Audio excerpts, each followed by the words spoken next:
e sua composição. Afinal, do que é feito o ar que você está respirando aí agora? Já pensou sobre isso? É muito comum quando a gente pergunta assim, qual é o gás mais abundante na atmosfera? É muito comum que as pessoas falem oxigênio, afinal é o que a gente respira, mas não. Dá uma olhada nesse gráfico. Olha quem está ocupando aqui a maior área dessa pizza, nitrogênio. Isso é nitrogênio? 78% do ar que a gente respira é nitrogênio. Então aí, essa sala que você está, a maior parte é nitrogênio. E você está respirando isso, você está inalando e eliminando ele completamente. Seu corpo não consegue, de fato, absorver pela respiração. Segundo lugar, nesse ranking aí dos componentes do ar, tem o quem? Ele, aí sim, o nosso querido oxigênio, com 21%. E sobra, assim, muito pouquinho para uma galerinha. Sobra aí para gás carbônico, sobra aí para os gases nobres, vapor d'água, uma porcentagem muito menor, uma mistura aí de alguns gases. Tudo isso está aqui, está no ar. Mas esse ar, ele compõe o quê? Ele compõe algo maior, ele compõe a atmosfera. A atmosfera é a camada de ar que envolve a Terra e ela tem várias camadas, lembra dessa história? Troposfera, estratosfera, mesosfera, termosfera, exosfera. Pois é, a composição de todas as camadas da atmosfera é igual? Não, estamos falando de qual? Da troposfera, da nossa. Você tá, legal, já me ambientei, já vi aí quais são os gases que compõem, e aí você deve ficar curioso. Para que tanto nitrogênio? O nitrogênio serve para quê? Serve para muita coisa. Para o nosso corpo, a constituição do nosso corpo tem muito nitrogênio. Dá uma olhada nisso aqui. Proteínas, DNA e RNA. Nosso corpo, a nossa estrutura, ela é formada aí por ossos, por músculos, e os nossos músculos são preenchidíssimos, formados por proteínas. Em todas as nossas células, no núcleo delas, com exceção das hemácias, que são as células dos glóbulos vermelhos que não têm núcleo, todas as outras, no seu núcleo tem um material genético, tem DNA. E para produzir novas proteínas, eu preciso do RNA. Na formação dessas moléculas, tem nitrogênio. Então, acredite, tem nitrogênio pra caramba no nosso corpo. Afinal, são moléculas muito abundantes. Além disso, você fala assim, gente, tá, mas como é que isso foi parar lá? Se eu estou aqui, ó, respirando nitrogênio, inspirando nitrogênio e expirando nitrogênio. Não está ficando. Como é que eu pego esse nitrogênio? A fonte de nitrogênio vai ser a alimentação. Quando você come uma carne, carne não é músculo? Músculo, então, tem proteína, eu estou aí obtendo esse nitrogênio. Não como carne, sou vegetariano, sou vegano. Tranquilo, você vai comer aí um brócolis, você vai comer uma couve, tem proteína, tem nitrogênio, você vai repor isso aí. E sem contar com os ácidos nucleicos, com DNA e RNA, que tudo que é vivo contém. Então, a forma que a gente vai obter esse nitrogênio é na nossa alimentação, seja ela carnívora ou vegetariana. Aí você se pergunta, interessante, como é que foi parar no corpo deles se a gente não pega? Existem seres que conseguem captar esse nitrogênio da atmosfera. Sabe quem são eles? Bactérias. Existe um processo chamado ciclo do nitrogênio. O ciclo do nitrogênio, as principais atrizes são as bactérias. Elas estão capturando esse nitrogênio na forma de N2, que é o nitrogênio atmosférico, e esse nitrogênio ele passa por uma série de transformações. Eles capturam, eles fixam esse nitrogênio, transformam elas no solo em amônia, que é uma substância tóxica, vão fazer uma sequência de transformações em nitrito, em nitrato, e esse nitrato as plantas absorvem em suas raízes. A planta absorveu, vai chegar na gente, direta ou indiretamente. Então, eu não gosto de comer muita folha, mas você come o frango que come a folha. Logo, isso está passando, tá? O que no nosso corpo a gente elimina? Nitrogênio. Urina. Na nossa urina tem excreta nitrogenada, tem ureia. É a quebra dessas proteínas aí, está sendo eliminado. Então, na urina, eu estou devolvendo para a natureza, estou fazendo parte do ciclo, eliminando aí nitrogênio e vai continuar circulando. Então, se eu não tivesse essas bactérias, que são fixadoras de nitrogênio, que fazem a transformação nas etapas do ciclo do nitrogênio, Ia complicar bastante. Além disso, de que outras formas que o nitrogênio ele vai impactar? Ele vai impactar, se ele estiver em excesso, porque já tem bastante, correto? Já tem bastante. Imagina ter mais que isso. Se eu tenho uma quantidade maior no ar, pode haver reações químicas e formar ácidos no ar. No caso de uma precipitação, numa chuva, ao invés de uma chuva cair com uma acidez assim leve, suportável para a natureza, essa chuva ela cai muito ácida. A qual essa chuva ela cai com pH mais baixo. Essa acidez ela vai causar danos à natureza. Ela vai interferir em corpos d'água, em rios, ela leva à morte de pequenos seres, queda de folhas, destrói materiais metálicos. Isso por quê? Porque eu tenho um excesso de nitrogênio que vai reagir e vai formar um ácido mais forte aí. Além disso, esse gás em excesso vai se somar também para interferir no aquecimento global, para aumentar a temperatura. E se esse excesso de nitrogênio se dá em corpos d'água, em lagos, em rios ou em mares, junto com outros nutrientes, propicia, gera condições para que haja uma proliferação muito grande de algas. Você fala assim, mas algas são amigas, qual o problema? Se eu tenho um boom, uma proliferação de algas, elas acabam consumindo demais oxigênio. Se eu consumo demais oxigênio, vai faltar para alguém, correto? Acaba levando à morte de peixes e outros seres aquáticos. Então a eutrofização ela é um problema, ela é um indicador ali, um índice de uma poluição daquela água. Então, nitrogênio demais na água vai dar problema. Sim, entendi então que o nitrogênio é super importante, que ele forma o nosso corpo, e entendi também que em excesso vai dar problemas. E aí eu vou então para o nosso segundo mais abundante, que é o oxigênio. O oxigênio dispensa apresentações, né? O que seria da sua e da minha vida sem oxigênio? Ele é aí a nossa fonte, a nossa respiração. Você respira para quê? A sua respiração, você respira para dentro das suas células você produzir energia. Esse oxigênio vai entrar, vai reagir com a glicose de tudo que você come e dentro das suas células, numa organela chamada mitocôndria, produzir energia para você se manter vivo e ativo. Não tenho respiração, não entrou oxigênio? Já era. Como que a minha célula vai produzir energia sem oxigênio?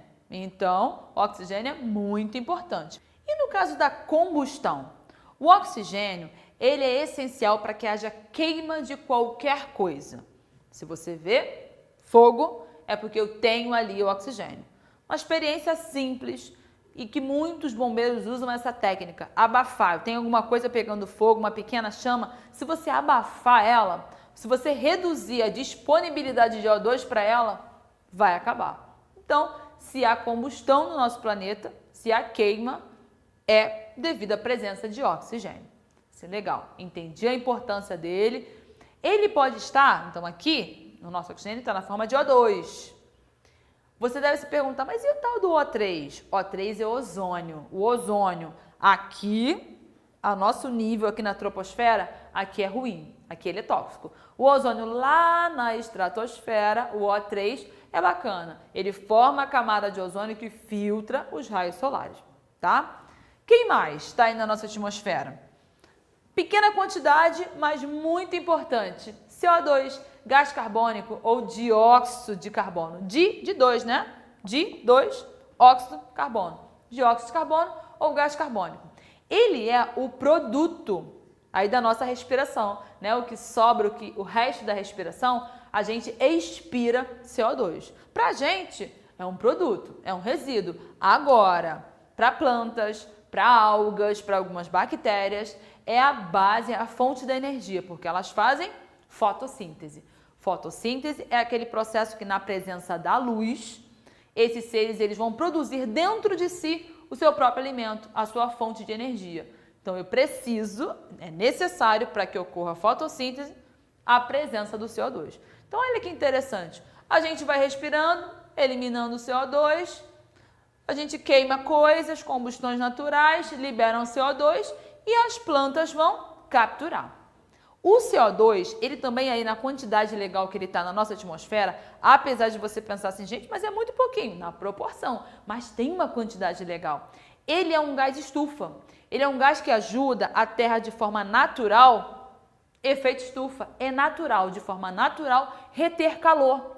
Para que a gente não tenha uma variação de temperatura muito grande. Sabe aquela coisa assim, de dia muito quente, à noite muito frio, uma coisa bem deserto? Não. A média da temperatura da Terra ela consegue ser mantida por conta do efeito estufa. Então, o gás carbônico é um dos gases estufa. Qual o problema? O problema é aqui, ó. Muita gente respirando, muita gente, muita queima, muito gás carbônico liberado e pouca fotossíntese. Se eu desequilibro esse ciclo, vai dar problema. Que é aí esse aumento da retenção desse calor, é um defeito no efeito estufa, ou seja, eu esquento demais, o aquecimento global. Vapor de água. Tem vapor de água? Claro que tem, as coisas não estão evaporando aí. E vapor de água ajuda? Ajuda. Você já viu aí alguns dias, tá vendo na televisão, pessoal, olha a umidade relativa no ar, a quantidade de vapor que tem no ar. Se tem muito vapor, ele fica muito úmido. Se tiver pouco vapor, fica muito seco. A gente sente diferente isso, sente a temperatura diferente, nossa saúde percebe. Então, esse vapor de água, ele vai fazer aí, tem essa relação da umidade relativa do ar e a saúde. Ele ajuda na regulação da temperatura também. Então, se está frio e está úmido, você sente mais ainda. E se está quente e úmido, a sensação que a gente tem também vai ser diferente. Ele acaba que promove também uma atenuação dos raios UV e esse vapor d'água subindo, subindo, subindo, ele vai formar as nuvens, correto? Na evaporação, lembra que o vapor ele vai subir, vai rolar um processo aí de condensação, esse vapor volta a virar líquido e forma nuvem. Nuvens carregadas, chove, precipitação. Ah, legal. E para a gente fechar a nossa aula, precisamos lembrar deles, dos gases nobres. Os gases nobres são gases que não se combinam com outros gases e eles estão em pequena quantidade na atmosfera. Pequenas quantidades, porém cada um com utilidades diversas. Vai ter utilização para balões, para a produção de lâmpada, para alguns tratamentos médicos. Então é bem diverso o uso dos gases nobres no nosso cotidiano. Tranquilo? É o tema propriedades do ar, que muitas vezes você se enrola um pouquinho neles, nem é para entender muito o tema em si, às vezes é pelos nomes, os nomes um pouquinho diferentes assim, mas não é difícil. Quando a gente fala de propriedades de alguma coisa, como as propriedades do ar, eu estou falando sobre as características típicas, características dessa coisa, desse material. Então, quando eu falo de propriedades do ar, eu quero falar de algumas características típicas desse ar. O que ele tem, as suas capacidades. E um ponto que a gente precisa colocar logo de cara é que o ar é matéria. Aí você fala, o que é ser matéria? É um conceito da física um pouquinho mais avançado. Que matéria é o quê? A gente chama de matéria, na comunidade científica, no meio científico, tudo que ocupa um lugar no espaço, tudo que está aí, está ocupando um lugar no espaço, é matéria. O ar é matéria.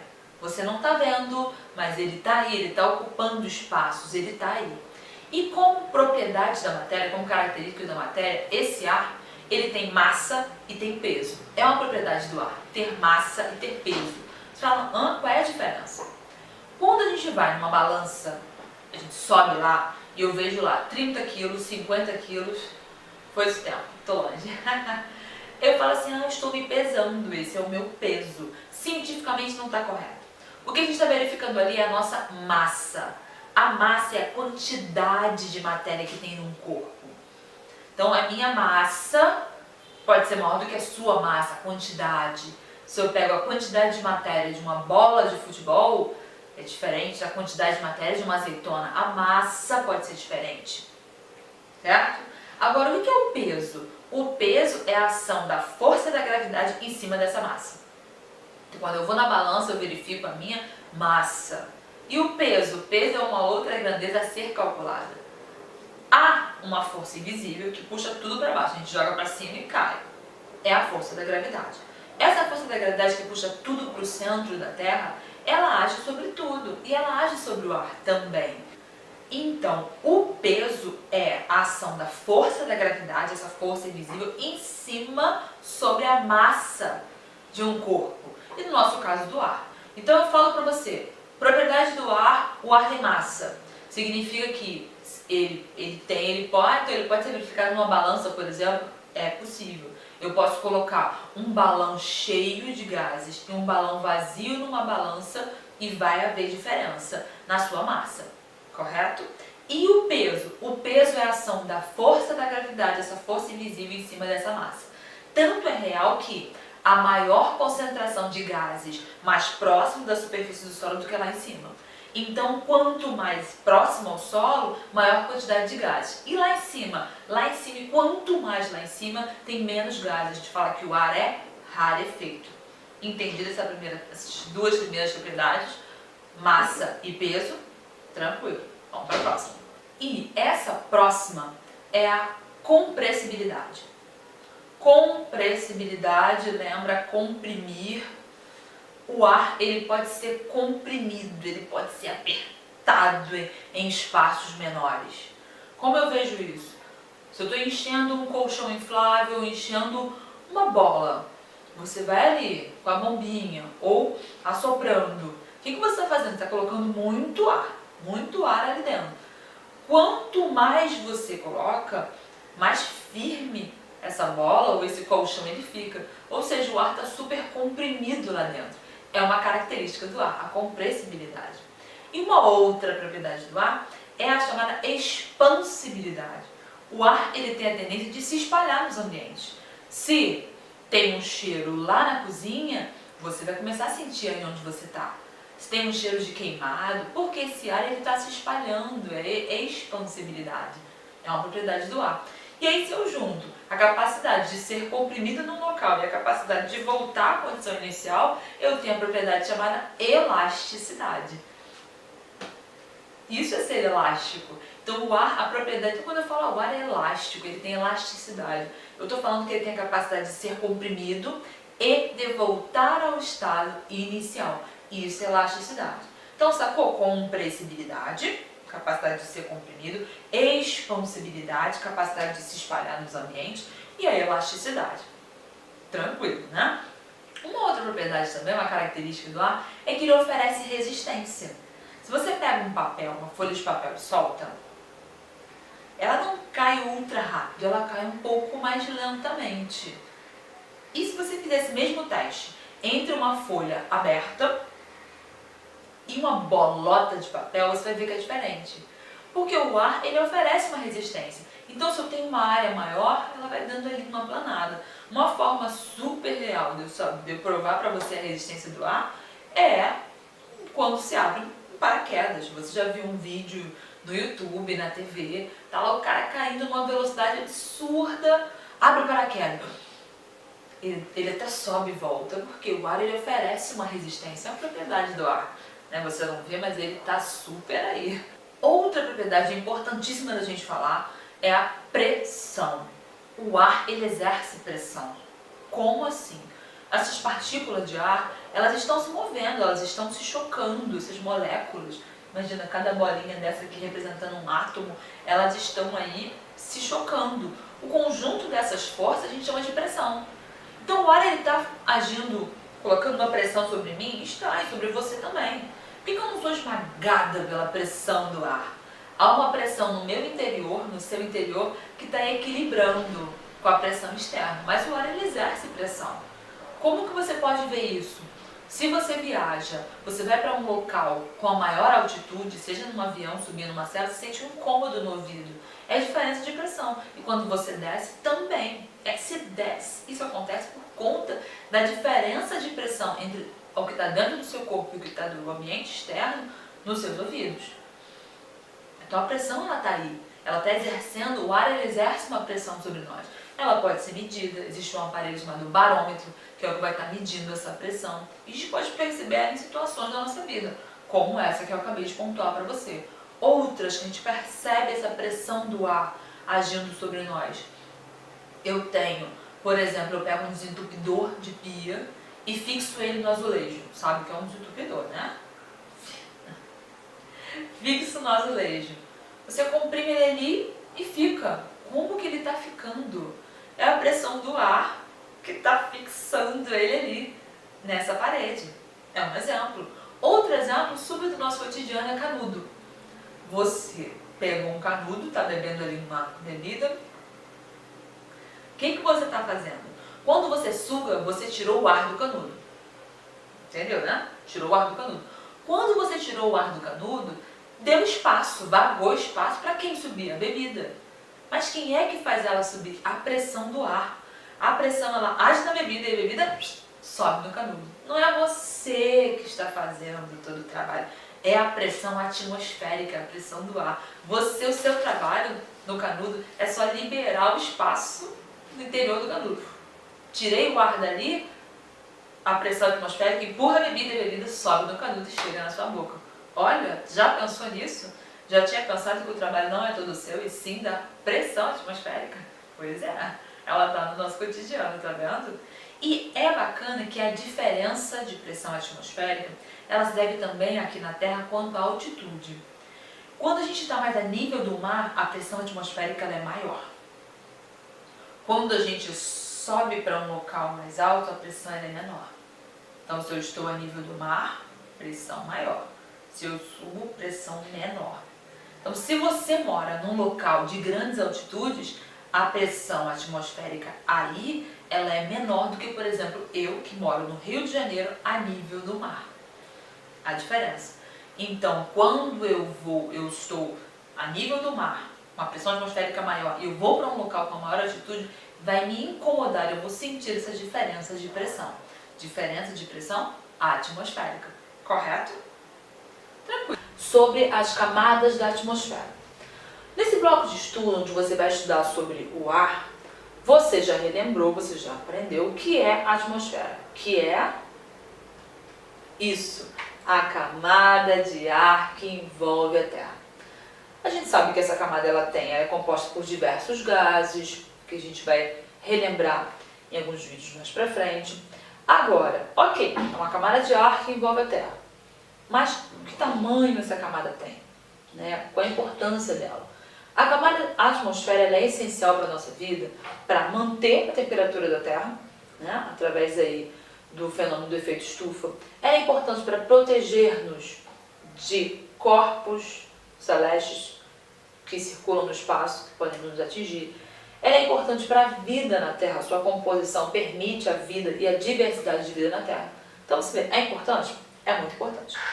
Esse ar que envolve a Terra, ele está mais concentrado, mais próximo ao solo, devido à ação da gravidade. Quanto mais alto, mais longe do solo a gente fica, quanto mais alto fica, menor a concentração de ar. Ou seja, estou próximo ao solo, eu tenho mais ar disponível. Eu vou subindo, vai diminuindo essa quantidade.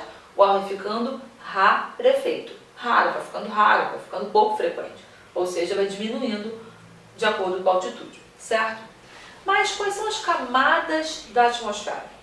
A camada não são andares, né? Ou subindo, primeiro andar, segundo andar, não. Né? Esses nomes, eles são mais didáticos para o nosso entendimento, para o nosso estudo. Porque foi percebido que, de acordo com a altura, iam mudando as características. E aí foram batizadas de camadas. A primeira camada, a camada que nós vivemos, é a troposfera. A troposfera, que vai do solo até 15 quilômetros, é na troposfera que acontecem os fenômenos climáticos. Só na troposfera tem nuvens, ventos, essas mudanças climáticas, elas acontecem aqui. A troposfera que é a maior concentração de oxigênio. Então, primeira camada, até 15 km, troposfera. Acima da troposfera, aí chegando até 50 km, temos a estratosfera. O que tem de importante na estratosfera? Na estratosfera há uma maior concentração do gás ozônio, a famosa camada de ozônio. Não a camada, na verdade são muitos gases. Ozônio, a molécula de ozônio é O3, o oxigênio que a gente respira é O2, 2 oxigênios. O ozônio é O3, 3 elementos, 3 átomos de oxigênio lado a lado. O ozônio tem em grande quantidade nessa camada, na estratosfera. E ele é essencial porque ele filtra a intensidade dos raios UV, dos raios solares que chegam até nós, certo? Há algum tempo, né, que já tem havido alguns anos, né, pelo menos 20 anos, uma conscientização a respeito da camada de ozônio. Por quê?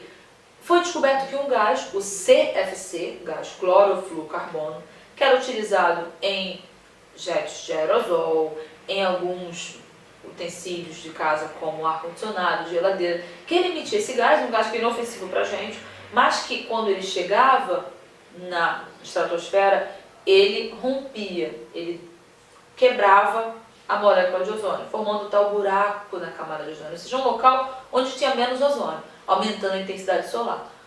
A intensidade solar que pode comprometer gravemente a nossa vida, né? Então, há algum tempo foi assinado um tratado justamente para que não fosse mais utilizado o CFC, né, o que de fato tem ocorrido. Então, estratosfera, onde tem a camada de ozônio. Acima da estratosfera, lá no meio, nós temos a mesosfera, meso, meio. A mesosfera é a camada mais fria. E a mesosfera ela vai dos 50 km até 80 km de altitude, do solo até 80 km. Então, entre 50 e 80 é a camada do meio, a mesosfera, que é a camada mais fria de todas. E nela se inicia uma região chamada de ionosfera. Tem gente que fala assim, a ionosfera é uma camada. É uma região. A ionosfera, ela se inicia na mesosfera e ela vai terminar na camada de cima, que é a termosfera. A termosfera é a maior de todas. Acima da mesosfera está a termosfera. A termosfera vai até 500 km de altitude, certo? Então a mesosfera foi até 80, a termosfera, que é a maior de todas, até 500 km de altura. E entre a meso e a termosfera tem a região chamada ionosfera. Por quê? Porque nela tem uma grande quantidade de íons. Esses íons são elementos dispostos nessa região e que dá a ela uma característica, uma possibilidade, e por isso que é utilizado muito, onde são colocados nessa região muitos satélites para transmissão de ondas de rádio. A grande concentração desses íons, que são esses elétrons desequilibrados, que vocês vão estudar mais para frente, permite que seja lançado, colocado nessa região, na ionosfera, muitos satélites para as ondas de rádio. Absolutamente útil para a comunicação na Terra. Na termosfera é onde acontece aquele fenômeno maravilhoso que é a aurora boreal, a aurora astral, aquele fenômeno que acontece nos polos, com aquelas imagens maravilhosas.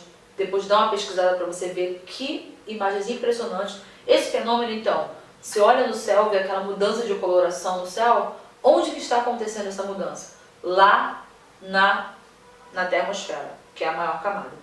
Acima da termosfera está a exosfera.